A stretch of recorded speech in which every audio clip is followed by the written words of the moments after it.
అంటే మీరు ఎంతో కష్టపడి సిట్యుయేషన్ తగ్గట్టుగా దర్శకుడు చెప్పిన దాన్ని భావాన్ని అర్థం చేసుకొని మీరు పాటలు రాస్తూ ఉంటారు. అయితే ఈ మధ్యన కొన్ని కొన్ని ప్రోగ్రాముల్లో వాటిల్ని ప్యారడీగా మార్చి, బూతులు పెట్టి, పెట్టి అవి ప్యారడీగా షో చేయడం. దాంట్లో కూడా ఎందుకు మా జొన్నవిత్ల గారు లాంటి ఆయన రచయిత పాటలు రచయిత. ఆయన కూడా అట్లాంటి షోలో పాల్గొనటం. ఆటిల మీద మీకేమి స విషయం ఏంటంటే సంతోషించలేదా? ఒక సిరీస్‌లో నేను కూడా పాల్గొన్నాను. ఆ ప్యారడీ ఓకే. జడ్జిగా. ఓకే. ప్యారడీ అనేది ఇప్పుడున్న ప్రక్రియ కాదండి. హ్మ్. ఎప్పటినుంచో వస్తుంది. ఇప్పుడు 'కావాలోయ్ నవకవనానికి' అని శ్రీశ్రీ అభ్యుదయ కవిత్వానికి 'సామాన్లోయ్ సరదా పాటకి' అన్న ప్యారడీ వచ్చింది. హ్మ్. దాన్ని పాఠ్య పుస్తకంలో కూడా పెట్టారు. ప్యారడీ అనేది ఈ ప్రక్రియ అనేది. దాన్ని మనం ప్యారడీని సరదాగానే తీసుకోవాలి గానీ, హ్మ్. ప్యారడీని సీరియస్ కవిత్వంగా తీసుకొని దాని మీద చర్చలు పెట్టడం వల్ల ఏమవుద్దంటే, ఇంక వినోదానికి ఏ సాధనం దొరకదు మనకి. ప్రజలకు వినోదం అందించడంలో ఇదే అది నేరుగా కవినో లేకపోతే ఆ దర్శకుడినో ఏం మనం తిట్టం కదా ప్యారడీలో. అవును. ఇప్పుడు ఆహ్, కీరవాణి గారి షోస్ జరుగుతున్నప్పుడు 'గుర్తుకొస్తున్నాయి' అన్న పాటకి రెండో చరణం ఆయన ఇచ్చిన ఐడియాతో నేను ఒకటి రాసి ఇచ్చాను. ఆయన షోస్‌లో పాడితే చాలా మంచి ఆహ్, మంచి స్పందన వచ్చిందనమాట. ఓకే. మొదటిసారిగా కట్టిన బాణి మనసు మమతతో కొట్టిన బోణి చక్రవర్తి గారిచ్చిన జీతం వేటూరి గారితో సహవాసం అన్నమయ్యతో వచ్చిన పేరు రాజమౌళి సినిమాలతో జోరు చన్నపట్నమున పెరిగిన చందం భాగ్యనగరంతో పెరిగిన బంధం అపజయాలలో ముసిరిన మౌనం తోడు నిలిచిన మీ అభిమానం గుర్తుకొస్తున్నాయి గుర్తుకొస్తున్నాయి అలా అని అబ్బా! చెప్పి మళ్ళీ వినాలనిపిస్తుంది ఆ పాట. ఆ! ఆ! అలా అని చెప్పి 'చంద్రబోస్' గారి విలువ నేను తగ్గించినట్టు కాదు. 'చంద్రబోస్' గారికి వ్యతిరేకంగా రాసినట్టు కాదు. హ్మ్. ఆ షోలో ఆ పాట పాడడం ఒక ఎత్తయితే, హ్మ్. ఆ పాటని ఆయన జీవితానికి ఆపాదిస్తూ పాడడం అనేది ఇంకొంచెం ఎక్కువ ఉత్సాహాన్ని అవును. కలిగిస్తూ అవును. ఉంటది. అలా ప్యారడీ ప్రతిదానికి ఉపయోగపడుతూ ఉంటుంది. అవును. సో, మీ చేత పాట రాయించాలనుకుంటాను. హ్మ్. మీరు బిజీగా ఉండటం, లేదా ఉండటం, లేదా మీరు ఆల్టర్‌నేటివ్ మళ్ళీ వెళ్ళిపోవటం. హ్మ్. ఇలా కాంపిటీషన్‌లు జరుగుతూ ఉంటాయి గదా! హ్మ్. మీ రచయితలందరూ మామూలుగా ఈ పాట నాకొచ్చింది, ఇలా పాడాను. హ్మ్. అదేంటి వాడు నన్నడిగి మళ్ళీ నీ చేత ఎందుకు రాయించుకోవాలి. ఇట్లాంటి క్లాష్‌లు ఎప్పుడైనా జరిగినాయా మీ మధ్యన? ఒక సూత్రాన్ని నమ్మాల్ బాలు గారు చెప్తా ఉంటారు కదా! హ్మ్. మామూలుగా 'ఖానే ఖానే पे लिखते हैं दाने दाने पे लिखते हैं खाने वाले का नाम అని అలాగే गाने गाने पर लिखते हैं गाने वाले गाना गाना पर लिखते हैं गाने वाले का ఆ! అలాగే लिखने वाले का नाम కూడా అక్కడ లిఖితమై ఉంటది. ఓకే. ఓకే. ఆ అది రాసిపెట్టి ఉంటదంటారా?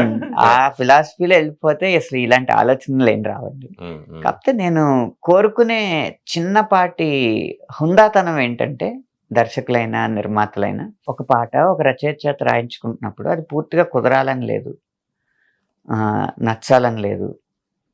ఏదో కారణంతో ఇతను రాసింది సరిగ్గా ఆ సన్నివేశానికి వాళ్ళకున్న అప్పటి మనస్తత్వానికి సరిపోయింది అనిపించకపోవచ్చు. అప్పుడు ఎందుకో ఇది కుదరట్లేదండి. నేను పలానా రచయిత దగ్గరికెళ్తున్నాను అది రాయించుకోవడానికి అని గనక సమాచారం ఇచ్చి వెళితే హుందాగా ఉంటది. అంటే అవును. తర్వాత ఇంకో పాట వచ్చినప్పుడు రాయడానికి మనకి, రాయించుకోవడానికి వారికి కూడా చాలా హుందాగా ఉంటది. హ్మ్. హ్మ్. కాకపోతే ఇక్కడ ఏమవుద్దంటే ప్రయత్నిస్తుండగా ఒక రచయిత ప్రయత్నిస్తుండగా సరే నప్పట్లేదు అని చెప్పి మళ్ళీ ఏమొస్తదో ఇంకో వెర్షన్ అతని దగ్గర నుంచి అది వదులుకోకుండా అతనికి చెప్పకుండా ఈ ట్యూన్ ఇంకో రచయితకిచ్చి ఇతని దగ్గర ఏమొస్తదో చూద్దాం అని చెప్పి ట్రయల్ అండ్ ఎర్రర్స్ చేయడం అనేది సాహిత్యానికి, సంగీతానికి అంత ఆరోగ్యకరం కాదు. అవును. అవును. ఆ పద్ధతి ఉంటే బావుంటదని అనిపిస్తది తప్పితే, ఈ పాట రాయలేదని గానీ, ఈ పాట రాలేదని గానీ, ఏ సందర్భంలోనూ నేను అనుకోలేదు. పాటలు అంటే ఇప్పుడు యూట్యూబ్ వచ్చిన తర్వాత మళ్ళీ పాటలకి పూర్వ వైభవం వచ్చిందో, లేదా అట్లా అనుకోవచ్చు. ఒకానొక టైం కూడా పాటలు సినిమాకి అడ్డుపడతాయని చెప్పేసి పాటలు లేపేసి, పాటల వల్ల మనకు ఖర్చు పెరుగుతుందని పాటలు లేపేసి ఇట్లా సందర్భం కదా. ఆ రెండింటి మీద మీ విశ్లేషణ ఏంటి? అడ్డుపడుతుందన్న సందర్భంలో అసలు పాటలకే సన్నివేశం పెట్టకూడదు. మన కథకి పాట అవసరం లేదు, పాట అవసరం లేకుండానే కథ పరిగెడుతుంది, పాట అవసరం లేకుండానే కథ కన్వే అవుతుంది అనుకున్నప్పుడు పాట పెట్టనవసరం లేదు. మనం పాట పెట్టాము అంటే ఒక కన్విక్షన్ ఉండాలన్నమాట. నేను అప్పుడు ఏదో ఒక కొటేషన్లో రాసిన మండే మోటివేషన్స్ అని నా ఇన్స్టాగ్రామ్లో సరదాగా పెడతా ఉంటాను. అందులో భావి దర్శక అని ఒక కొటేషన్ రాశాను. నీ సినిమాకి హిట్ పాట రావాలనుకోవడంలో తప్పు లేదు, కానీ దానికి సీను ట్యూను ఇచ్చేస్తే సరిపోదు, స్కీము థీము కూడా ఇచ్చి తీరాలి అని. మనం ఒక పాట ఇక్కడ పెట్టాలనుకున్నప్పుడు ఈ పాట కేవలం వినోదం కోసం పెడుతున్నామా? ఒకవేళ వినోదం కోసం పెడితే ఏ కోణంలో మనం వినోదం అందించాలి, ఎవరిని టార్గెట్ చేసి ఆ వినోదం అందించాలి, ఆ పాట ప్రథమ పురుషులో రాయాలా, ఉత్తమ పురుషులో రాయాలా, ద్వితీయ పురుషులో రాయాలా, ఆ పాట జోనర్ ఏంటి, సంగీతపరంగా ఆ పాట నడక ఎలా ఉండాలి, పల్లవి ఎక్కడ మొదలు పెట్టాలి, రెండో చరణం ఆఖరి లైన్ ఎక్కడ ఎండ్ చేయాలి, ఆ పాట జర్నీ ఏంటి, ఇలా ఆ పాట మీద సంపూర్ణమైన అవగాహన ఉండి పాట రాయిస్తే అప్పుడు పాట సినిమాకి అడ్డు కాదు. ఒక్కొక్కసారి సినిమా నుంచి ఒక ఉపశమనం కూడా ప్రేక్షకుడు కోరుకుంటున్నప్పుడు ఐటమ్ సాంగ్ లాంటివి లేకపోతే పార్టీ సాంగులు లాంటివి ఉపయోగపడతాయి. ఎప్పుడూ అడ్డు కాదు. కానీ పాట రాయించేటప్పుడు చీకట్లో రాయకుండా ఎలాంటి పాట రాయించాలి, ఏ థీమ్లో పాట వెళ్ళాలి అన్న ఒక పరిపక్వత ప్రదర్శిస్తే ఖచ్చితంగా సినిమాలో 7-8 పాటలు ఉన్నా కూడా పాటలు హిట్ అవుతాయి. అడ్డరావు సినిమాకి ఒక్కో రచయిత మీద ఒక్కో బ్రాండ్ పడుతుంది. అనంత శ్రీరామ్ సాహిత్య పరంగా సాహిత్య విలువలతో అద్భుతంగా రాస్తాడు. పలానా రామజోగ శాస్త్రి గారు ఆయన ఐటమ్ సాంగ్ కొంచెం అద్భుతంగా రాస్తారు. అదే పలానా ఇంకో పేరు సెంటిమెంట్ సాంగ్స్ బాగా రాస్తారు. ఇట్లా ఒక్కొక్కరు ఒక్కొక్క బ్రాండ్ మీద ఒక ప్రభావం ఎక్కువ ఉంటుంది. మిగతా పాటలు ఎక్కువ అన్ని రాయగలిగి ఉన్నా కానీ ఓ దాని మీద పర్టికులర్గా ఉంటుంది. అలా ఆనంద శ్రీరామ్కి ఏంటి అంటే నేను కొన్ని ఉదాహరణలు చెప్తానండి. ఏ బ్రాండో మీరే చెప్పాలి. యా యా యా యా జై బాలయ్య యమ కిర్రెక్కుతాందేటో తస్సాదియా నాగేట్టి సాలకాడ నాకేట్టి పనిరు నాపగడ్డి సేలకాడ నాగేట్టి పనిరు దిగ్గు దిగ్గు దిగ్గు నాగా నాగో నా దివ్య సుందర నాగో నాగా మమమ్మ మమ్మ మమ్మ మమ్మ మమ్మ హేసా ముమ్ము ముస్తాబయి ఇటా వచ్చేసా. చిన్నదో వైపు పెద్దదో వైపు చిందేసి చెంగుమంటే పెరగదా ఊపు.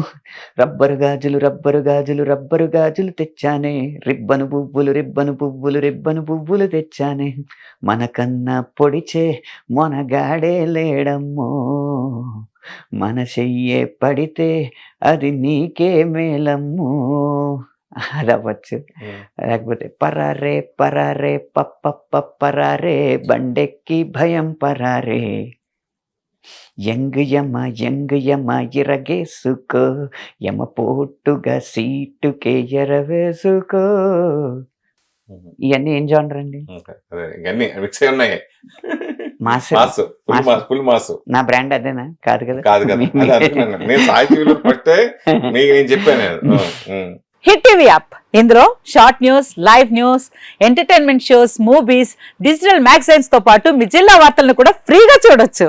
ఇంకెందుకు ఆలస్యం, వెంటనే హిట్ టీవీ యాప్ ని డౌన్లోడ్ చేసుకుని ఫ్రీగా ఎంటర్టైన్మెంట్ పొందండి. Hit TV app, hit TV app, please download hit TV app. Hit TV app ని ఫ్రీగా డౌన్లోడ్ చేసుకుని ఎంజాయ్ చేయండి. మీకు నచ్చిన ఎంటర్టైన్మెంట్ కోసం హిట్ టీవీ యాప్ ని ఫ్రీగా డౌన్లోడ్ చేసుకుని ఎంజాయ్ చేయండి. హిట్ టీవీ యాప్ ని డౌన్లోడ్ చేసుకుని ఆస్వాదించండి, ఆశీర్వదించండి. ఇంతమంది సెలబ్రిటీలు హిట్ టీవీ యాప్ ని డౌన్లోడ్ చేసుకోండి అని చెప్తున్నారంటే ఎంత మంచి యాప్ ఆలోచించండి. అమెరికా అమెరికా అమెరికా అమెరికాలో చదవాలనుకునే వాళ్ళకి విశ్వసనీయమైన పేరు మన శౌర్య కన్సల్టెన్సీ. UK లో 1 year masters, UK లో 1 year masters, 2 years work permit up to 5 years visa. Contact Saurya Consultancy. Contact 89851 89851.